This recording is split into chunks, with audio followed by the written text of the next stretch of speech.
Chapter 1. The Little Boy in the Shadows. A cold London night. A hungry boy. A mother singing softly in the dark. Charlie pulled his thin coat tighter around his small body. The air was cold, cold enough to make his fingers numb, his breath white in the dim candlelight. He sat on the wooden floor of their tiny room, knees pulled to his chest. The sound of raindrops tapped against the window. The streets outside smelled of wet stone and smoke, but inside, it was even worse. No food, no fire, no laughter. Only his mother's voice. Soft, fading, almost a whisper. Hush, my darling. Hush. Don't cry. Charlie looked at her.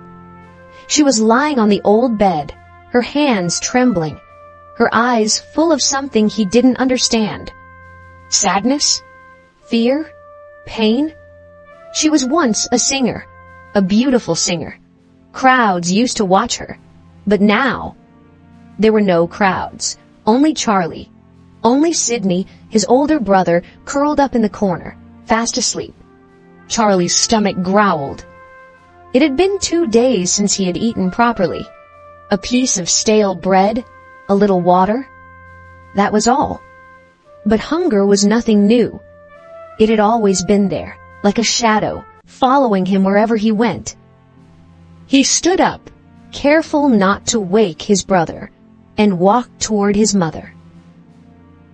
"Mama," he whispered. She didn't answer. She only stared at the ceiling, her lips moving silently.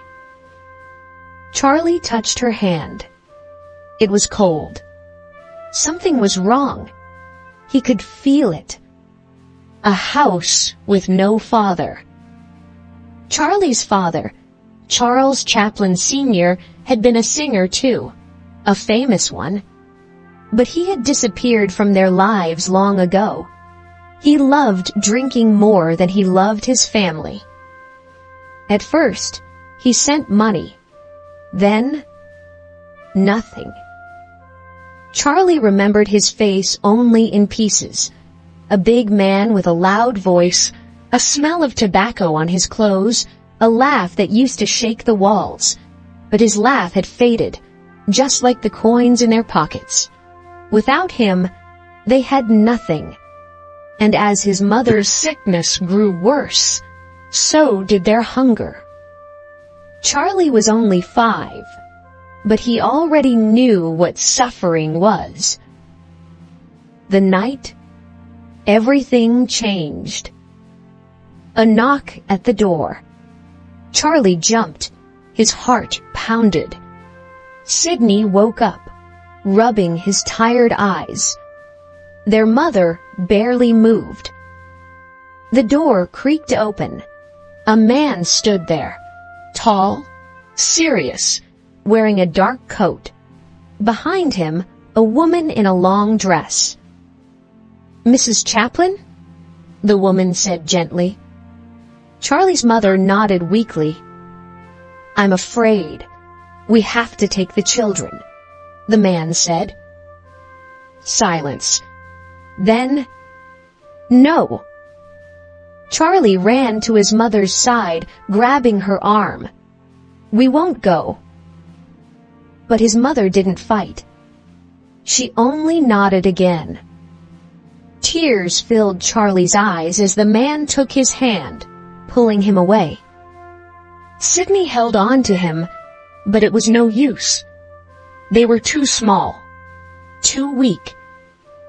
As they stepped outside, Charlie looked back. His mother lay still, staring at the ceiling. He didn't know it then, but this was the beginning. The beginning of a life full of struggle, pain, and something else. A dream. A poor boy, lost and forgotten. But inside him burned a fire that would one day change the world. Chapter 2. Laughter in the dark. A stone building. Iron bars on the windows. The smell of old soup in the air. This was not a home. This was the workhouse. And Charlie was just another hungry child in a world that didn't care. Charlie's feet shuffled against the cold floor. His hands, small, bony, gripped his brother Sidney's arm. The workhouse was loud, filled with the sounds of crying, coughing, and shouting. Next, a man in a long coat barked. Charlie and Sidney stepped forward. A pair of rough hands grabbed them, pulling them apart. "No!" Charlie screamed. He kicked. He fought. But it didn't matter. The man shoved him down the hall. Sidney, his only family, was gone.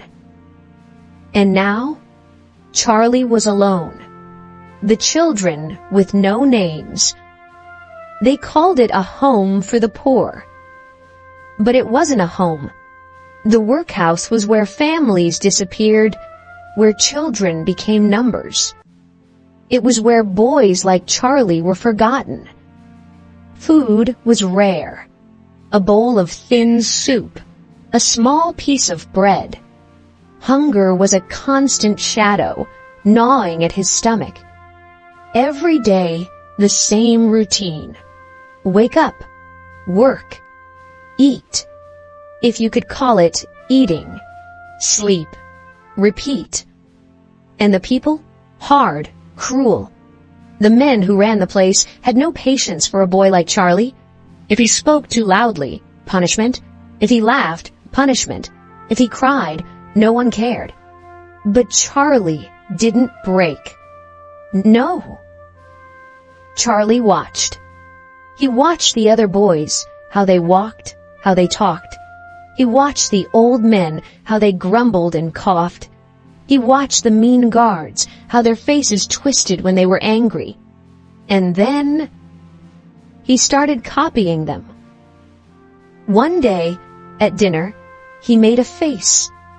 His lips curled, his eyes crossed, his body swayed like the old man who always complained about the soup. A boy next to him snorted. Another boy giggled. And for the first time in weeks, Charlie smiled. Laughter.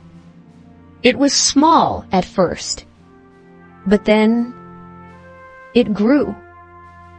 And in the middle of the cold, gray workhouse, something magical happened. The forgotten children laughed. A moment of light in the darkness. But laughter didn't last long in a place like this. One evening, Charlie sat by himself, knees pulled to his chest. The hall was quiet. Too quiet. Then, footsteps. Slow. Heavy. The master of the workhouse.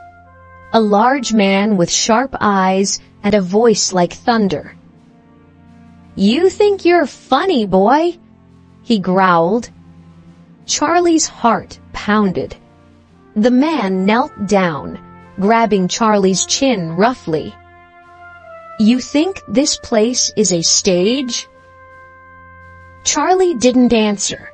He knew what happened to boys who answered back. "Get up!" The man yanked Charlie to his feet. "Let's see how funny you are after a night in the cold." He dragged Charlie through the halls. The doors groaned as they opened. And just like that, he was thrown outside. The night air was sharp, the ground wet. The door slammed behind him. Charlie pulled his thin shirt tighter around his chest. He looked up at the sky, dark, endless, filled with stars. His stomach ached. His hands trembled. And yet, a thought came to him. One day, they will laugh, and I will make them laugh. A boy, cold, hungry, forgotten. But inside him, a fire burned, and one day, the whole world would see it. Chapter 3. The stage, his only escape. A mother, weak and fading. A boy, standing in the dark. One moment, one chance. A stage waiting for him, and a world that had no idea what was coming. Charlie sat by his mother's bed, watching her thin hands tremble. The room was quiet. Too quiet. The kind of quiet that made the world feel smaller. Her voice, once so full of life, was now just a whisper. Charlie, you can do it. She looked at him, eyes tired, but full of something else. Hope. Charlie swallowed hard. His heart pounded in his chest. Could he? The thought of standing in front of people, performing, made his hands sweat. But his mother's voice stayed with him. You can do it. And so, on a night that would change his life forever, Charlie walked towards his fate. The music hall. The room smelled of old wood and dust. The stage lights flickered, casting long shadows. The noise of the crowd echoed in his ears. People laughing, shouting, waiting. Sydney stood beside him backstage. Just do what you always do, Charlie, he whispered. Make them laugh. Charlie took a deep breath. Then, his name was called. The curtain lifted, and suddenly, silence. Charlie froze. The lights were too bright. The stage felt too big. The faces in the crowd blurred together. His legs wouldn't move. His mouth wouldn't open. Then, laughter. But it wasn't for him. It was for the act before him. A woman was singing, her voice cracking at the high notes. People in the crowd chuckled. A man threw a coin onto the stage. Charlie felt something stir inside him. A spark. And then, something happened. He stepped forward, his small frame trembling under the lights. He lifted his hands, mimicking the singer's dramatic movements. He twisted his face, copying her exaggerated expressions. The audience noticed. A giggle, then a chuckle, then roars of laughter. Charlie kept going. He stumbled like he was drunk, pretending to fall. The crowd erupted. He wasn't afraid anymore. For the first time in his life, people were laughing with him, not at him, and it felt like magic. A star is born? Backstage, the manager grabbed Charlie's shoulders. Where did you learn that, boy? Charlie shrugged. Nowhere. The man grinned. Come back tomorrow. Let's see if you can do it again. Charlie's heart raced. He had done it. He had made them laugh. He ran home, breathless, excitement buzzing through his veins. But when he opened the door, everything stopped. His mother was sitting in the dark, staring at the wall. She didn't move. She didn't speak. Sydney stood beside her, eyes full of worry. "She's getting worse, Charlie." Charlie's hands tightened into fists. Laughter on the stage, but silence at home. Fame, but no food. A future, but a mother slipping away. One moment, one night. The stage had saved him. But could it save his family? Chapter 4. A ticket to America. A ticket to the future. A cold wind. A crowded port. A boy with nothing but a dream. Charlie stood on the dock, his fingers gripping the rough edge of his coat. Before him, a massive ship rose from the water, its dark hull cutting through the morning mist. Smoke curled from its chimneys, the scent of coal thick in the air. America. The word itself felt unreal. A land of opportunity, of endless streets, of flashing lights and golden stages, a place where a poor boy could become something more. Charlie swallowed hard. Was he ready? A stranger with an offer. It had happened so quickly. One day, he was performing in small theaters across London, barely making enough to eat. The next, a man with a sharp suit and a thick American accent was shaking his hand. Charlie Chaplin? Charlie hesitated. He wasn't used to hearing his name spoken with respect. Yes? I've got an offer for you, kid. Ever heard of America? Charlie's heart pounded. Of course, he had heard of America. The man smiled. I want you to come. There's a show, a big one. We need someone funny, someone with talent.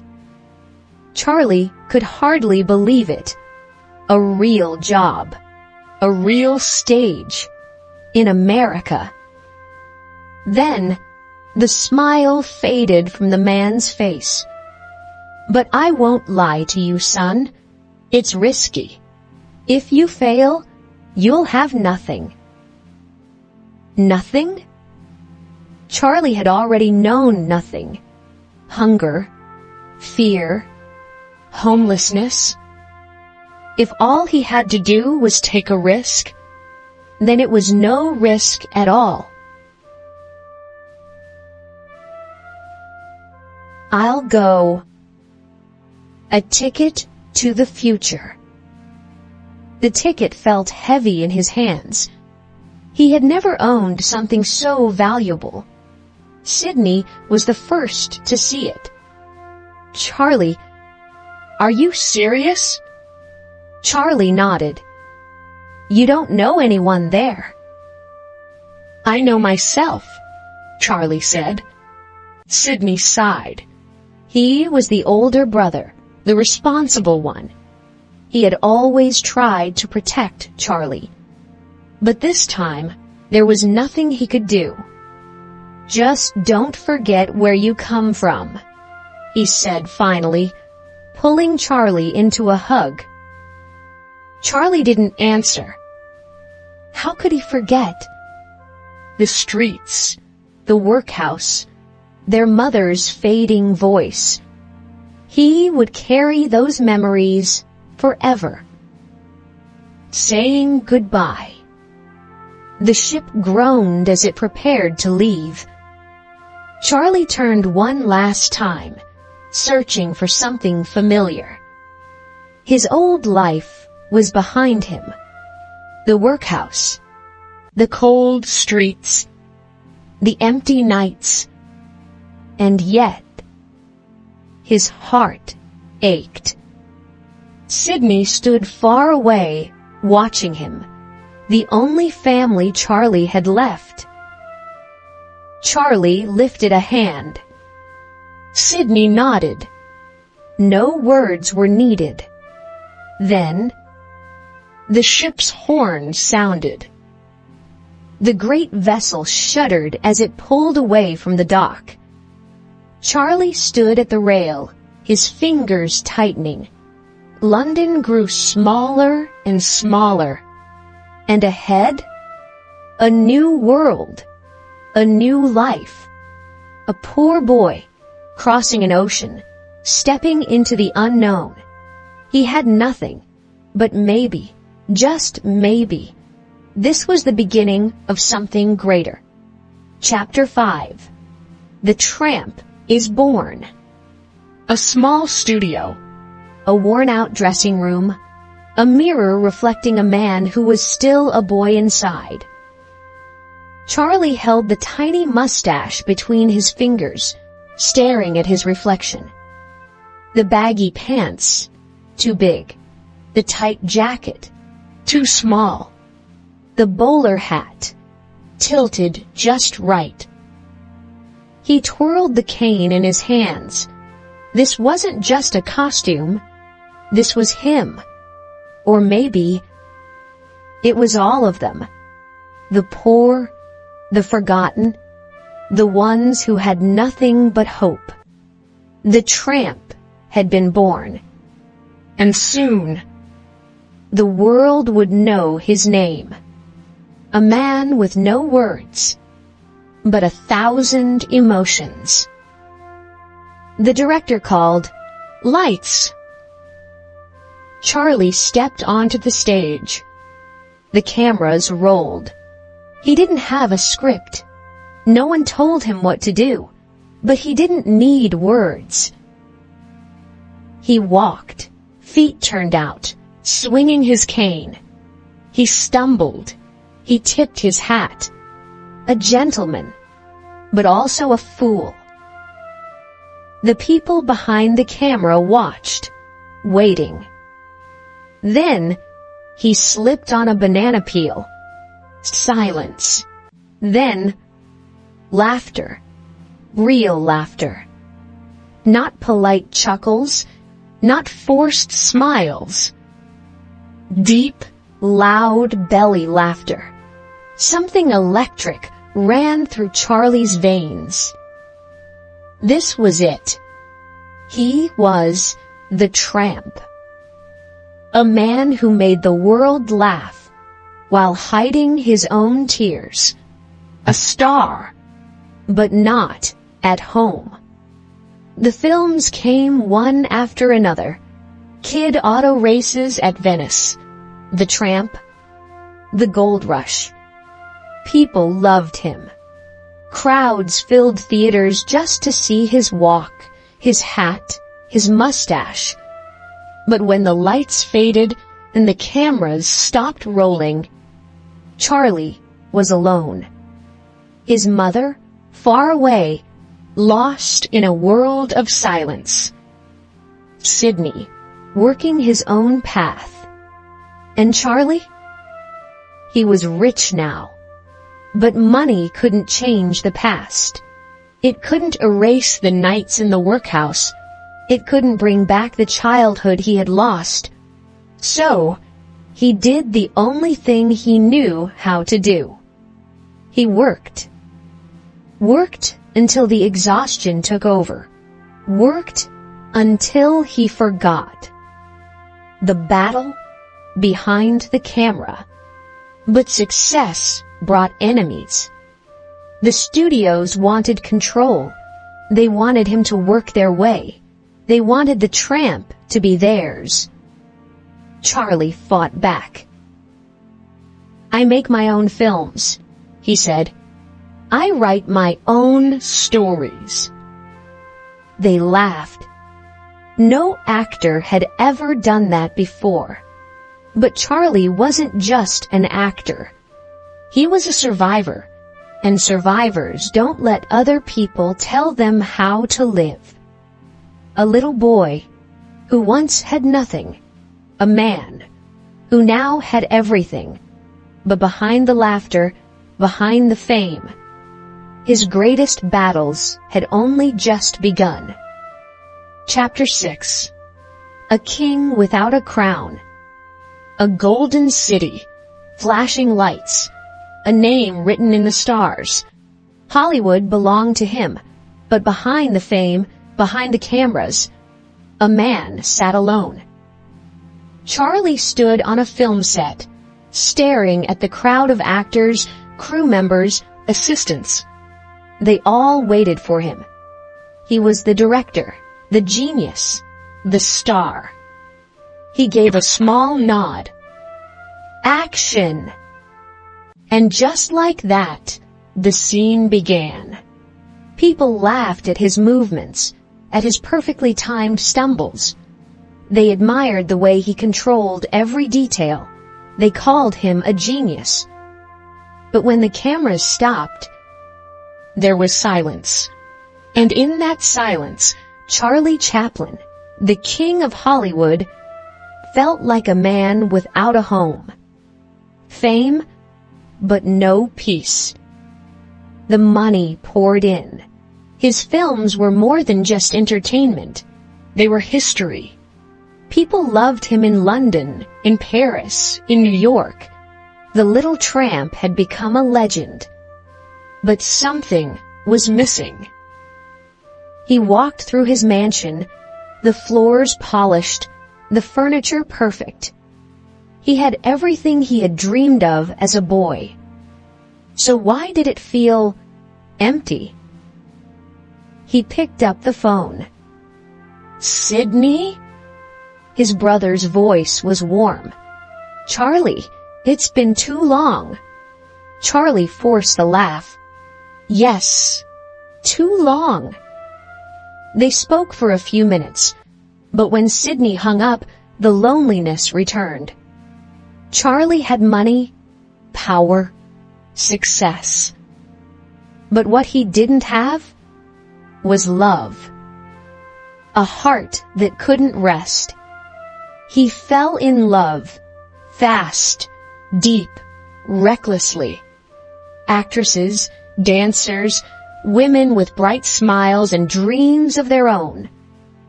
But love was never simple. Marriage came. Then, disaster. Fights, accusations, affairs, scandals. The newspapers had once praised him. Now, they turned against him. Charlie Chaplin's marriage falls apart. Chaplin in another love affair. Hollywood's golden star. Not so golden after all. The world had loved him. Now, it whispered behind his back. Charlie closed the newspaper. He had lived through hunger, through the workhouse, through nights on the streets. But this was a different kind of pain. He had built himself up. Now, people wanted to tear him down. The price of being the best. His films still made millions. His name was still powerful. But Hollywood had changed. New actors arrived. New styles. New faces. People respected him, but they no longer needed him. And Charlie? Charlie was tired. The battles behind the camera. The battles in his heart. The battles with the world. He had spent his whole life running. From hunger, from fear, from loneliness. But no matter how fast he ran, it always caught up. A king without a crown. A legend without a home. He had given the world laughter. But inside, the laughter had faded. Chapter 7.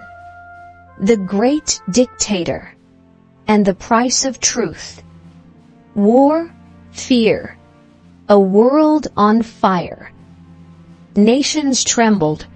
Cities turned to ashes. The sound of marching boots filled the streets. People whispered in fear. Leaders stayed silent. But Charlie Chaplin? Charlie had something to say, and he would say it, no matter the cost. A man with a dangerous idea. Hollywood was supposed to be a place of escape, a place where people forgot their troubles, where laughter replaced fear. But Charlie couldn't ignore what was happening. A man had risen to power.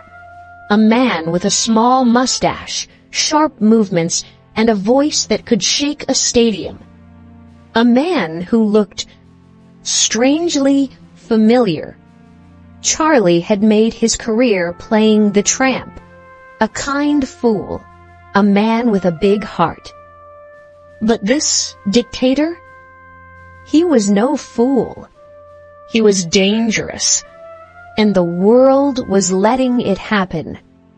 The film that no one wanted. Charlie sat in his studio, staring at the script. "You can't make this film, Charlie."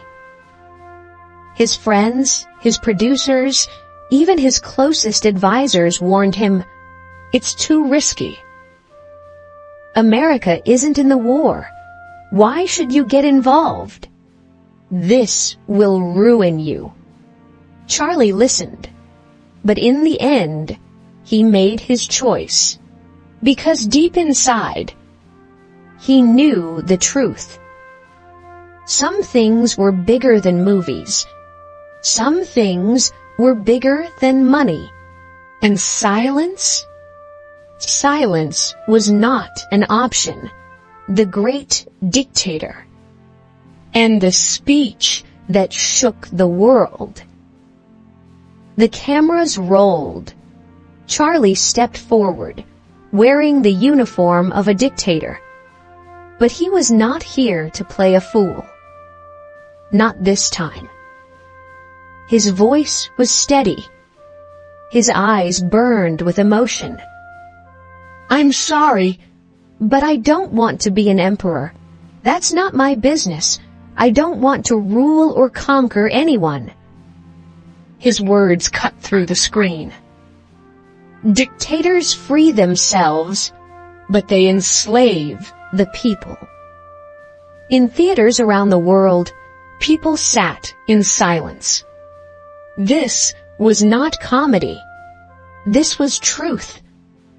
The power belongs to the people. The film ended. The audience wept. For the first time in his career, Charlie Chaplin had done more than make people laugh. He had made them think. He had given them hope. The price of speaking out. But power does not like to be challenged. Governments turned against him. Newspapers accused him. America, the country that had made him famous, now looked at him with suspicion. Is he a communist? Is he loyal? Should he even be allowed to stay? Charlie's name was no longer golden. His films, once loved, now faced bans. And then, the final blow. A message from the U.S. government. You are no longer welcome here. Exiled. The country that had once given him everything took it all away. One speech, one moment of truth. And just like that, Charlie Chaplin was a man without a home. But was it worth it? Charlie sat alone, staring at the ocean. The waves crashed, the wind howled. Had he made the right choice? Then, somewhere in the distance, a child laughed. And Charlie smiled. Because no matter what happened next, he would never regret speaking the truth. A little boy, once forgotten, a man, now exiled. But his words would live forever. Chapter 8. Exiled from home. Lost in time. One letter, one decision, and just like that, he was no longer welcome. Charlie Chaplin stood at the dock, staring at the ship that would take him away. The same ocean that had once brought him to America was now taking him back. But not by choice. His fingers tightened around the letter. Cold, official, unforgiving. You are not permitted to return to the United States. Exiled. Hunted. The country that made him famous had turned its back on him. But the truth? America had left him long before he ever left America. The man they no longer wanted. It wasn't sudden. It started with whispers, accusations, questions in dark rooms. Is he loyal? Does he have communist ideas? Should we trust him? Charlie had never cared about politics. He cared about people, about stories, about laughter. But after the great dictator, the world saw him differently. They didn't want his voice anymore. They wanted him gone. The FBI investigated him. The newspapers attacked him. And when he left for a trip to Europe, the government made it official. Do not let him return. Charlie Chaplin, the man who had once ruled Hollywood, was now a stranger. A star without a country. The ship pulled away. Charlie stood at the railing, watching the Statue of Liberty disappear into the mist. The irony made him smile bitterly. Liberty, for some. He had come here as a poor boy. He had built his life from nothing. Now, they erased him like he had never existed. He turned away. London? It wasn't home anymore. Hollywood? Gone. So where did he belong? Fading from the spotlight. The world moved on.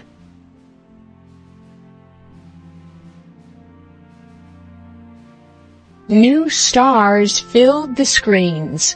New films. New faces. Charlie Chaplin, the legend, became a memory.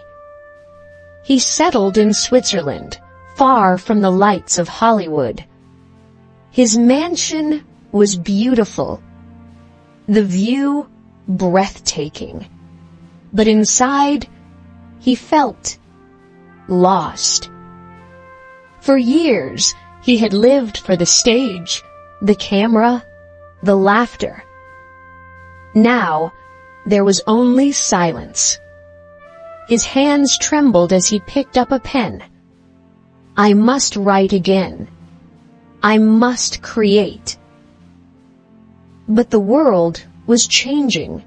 The silent films, the tramp, the old Hollywood magic, gone. People wanted color, sound, action. And Charlie? Charlie was a man from another time. Did they forget? He heard the whispers. Is he still alive? What happened to Chaplin? He used to be great. Used to be. That hurt more than exile. Because Charlie Chaplin had spent his life making the world laugh.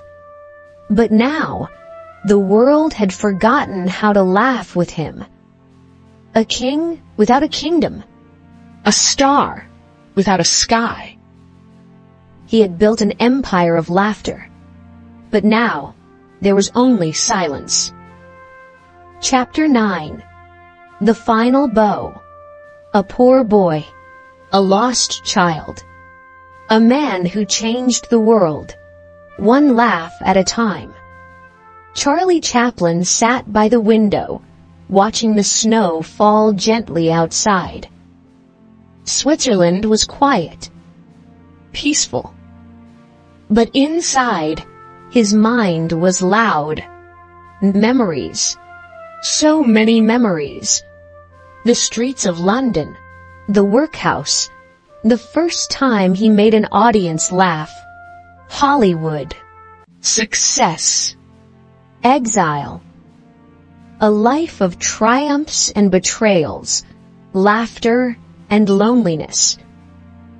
Now his hair was silver, his body frail.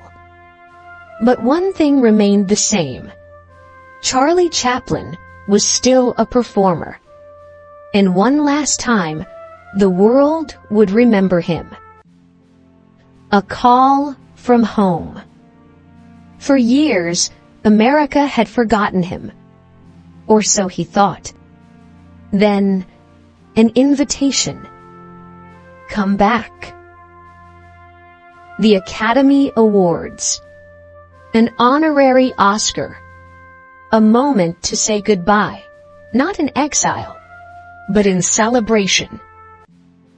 Charlie stared at the letter. His hands trembled, not from age, but from something deeper. Fear? No. It was something else. Something he had buried for years. Hope. The return. The airplane landed. Charlie stepped onto American soil for the first time in 20 years. The country that had rejected him now welcomed him with open arms.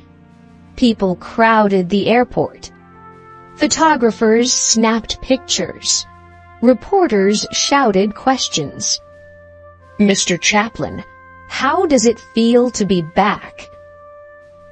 Charlie just smiled, because words didn't matter. Not now. Not tonight.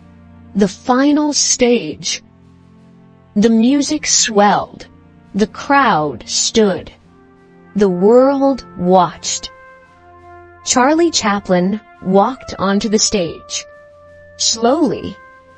Carefully. He had once danced across movie sets, leapt through the air, balanced on tight ropes of comedy and tragedy. Now, every step was measured. But the audience... Oh, the audience. They clapped. They cheered. Some even wept. Charlie stood before them, overwhelmed. He had spent his life making others speechless. Now, he was the one with no words. The applause went on and on. Minutes passed. No one wanted to stop. And for the first time in years, Charlie Chaplin felt something fill the emptiness inside him. He was home. A life well lived. That night, he held the golden statue in his hands. An Oscar. Not for a single film, but for everything. For every tear, every joke, every moment of magic he had given the world. A lifetime of laughter, now held in his shaking hands. The curtain falls. Christmas Eve, 1977. Charlie Chaplin lay in bed, his family around him. The snow outside was soft, silent. His breathing slowed. The world was quiet. Then, a final breath. And the little boy who had once been cold, hungry, forgotten, was gone. But his laughter would never die. A poor boy, who gave the world joy, a lost child who became a legend, a man who changed history, one laugh at a time. And so, Charlie Chaplin took his final bow, and the world still claps.